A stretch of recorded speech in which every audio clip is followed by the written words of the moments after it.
अब सेक्टर देखिए, सेक्टर जो है, सेक्टर की बात करते हैं। A sector is the portion of circle enclosed by two radii and an arc.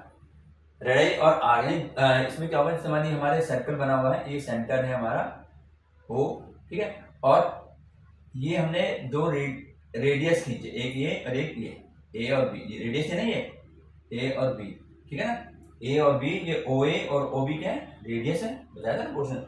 तो इसके द्वारा जो इनक्लोज पोर्शन हमारा बना है, नहीं यानी ये वाला पोर्शन जो बना है, ये हमारा क्या रहेगा, सेक्टर। और ये, और एक सेक्टर ये बनेगा, एक सेक्टर ये बनेगा, यहां से लेकर ये पूरा जो है, ठीक है ना, ऊपर का पोर्शन जो है, इसको कहेंगे माइनर सेक्टर, माइनर सेक्टर। और ये वाला जो कहलाएगा, ये पूरा मेजर सेक्टर, ठीक है, ये पूरा, ये यहां से लेकर के पूरा ये पोर्शन जो है, क्योंकि ये ओ ए ओ बी रेडियस के द्वारा एक तो छोटा बन रहा है और एक ऊपर का पूरा पोर्शन बनता है, तो इसको हम कहेंगे माइनर सेक्टर, ऊपर मेजर सेक्टर। तो सेगमेंट अलग होता है, सेक्टर जो है रेडियस से मिलकर बनता है, ठीक है। अब इसके बाद आता है एंगल सबटेंडेड बाय ए कोड एट ए पॉइंट।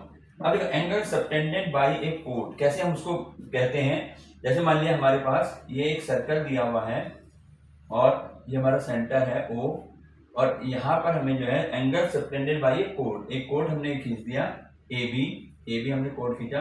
अब मान लीजिए यहाँ पर जो है यहाँ एक पॉइंट है P, तो अगर ये एंगल ऐसे बन रहा है इस तरीके से, ठीक है, ऐसे, तो एंगल हम कहेंगे angle A P B is a angle subtended by a कोड A B at the point P।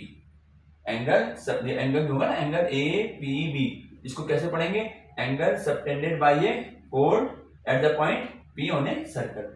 या मैं सर्कल सेंटर है ना, ये सेंटर, तो हम क्या करें, इसे सेंटर को मैं यहाँ देता हूँ, इसको इससे मिला दूं और इसको इससे मिला दिया है, तो ये जो है ये आएगा यहाँ पर B पर।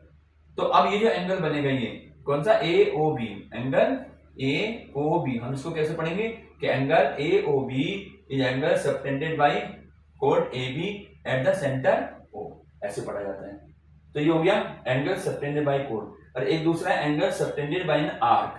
अब आर्क के द्वारा जो एंगल बना जाएगा उसको कैसे पढ़ेंगे, जैसे हमारे पास सर्कल है और यहाँ पर एक आर्क है, ए और बी हमारी ये आर्क है, यहाँ से यहाँ तक, ठीक है। तो अगर ये सेंटर बना हुआ है वो हमारा, अगर मैं ऐसे एंगल बना दूं ये इस प्रकार से, तो ये एंगल जो होगा ए ओ बी, ये हमारा एंगल क्या आएगा, एंगल क्या कहलाएगा, angle subtended bye an arc eight the centre, ठीक है। तो ये एंगल होगा, और एक एंगल यहाँ बनेगा ऊपर, ये वाला इस तरीके से, ये रिफ्लेक्स एंगल बनेगा जो कि मेजर आर्क पे बनेगा, ये माइनर आर्क पे बनेगा एंगल, ये मेजर आर्क पे। तो इस प्रकार से एंगलों को हम ऐसे पढ़ेंगे, आर्क के द्वारा भी और सेक्टर के द्वारा भी। तो अब इसके आगे की और डेफिनेशन है वो हम आगे नेक्स्ट उसमें बताते हैं।